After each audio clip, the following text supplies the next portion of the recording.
Hello guys, আমরা এখানে এসছি নবদ্বীপ ঘাটে মানুষ মরা পোড়াতে। এখানে এসে আমাদের এক দাদুর সাথে খুব পরিচিত হলো। দাদু এখানে বড়শি দিয়ে মাছ হচ্ছে, যাকে বলা হয় ছিপ দিয়ে। ছিপ দিয়ে মাছ হচ্ছে। চলো এই দাদুর সাথে একটুখানি কথা বলবো। দাদু, আপনার নাম কি দাদু? মনোরঞ্জন সাহা। মনোরঞ্জন সাহা আমার দাদুর নাম। ঠিক আছে, দাদু এখানে মাছ ধরতে এসে একটা বক পেয়েছে। হ্যাঁ, এই দাদু ছিল না, দাদুর অবর্তমান কালে একটা বক দাদু বড়শিতে এসে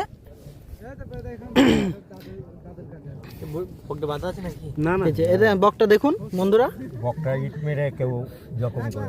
দাদু বলছে বকটা বড়শিতে লাগেনি, বকটা ইট মেরে কেউ জখম করেছে, কিন্তু দাদু এসে বকটাকে ধরেছে।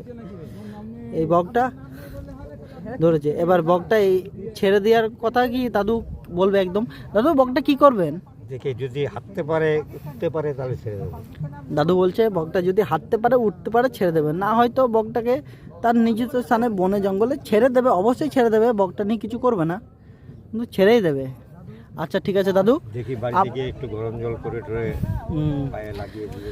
দাদু বলছে বকটাকে বাড়িতে গিয়ে একটুখানি গরম জল টল করে হলুদ মলুদ মাখিয়ে পায়ে লাগিয়ে দেবে। ঠিক আছে, আচ্ছা ঠিক আছে, ধন্যবাদ দাদু আপনাকে এই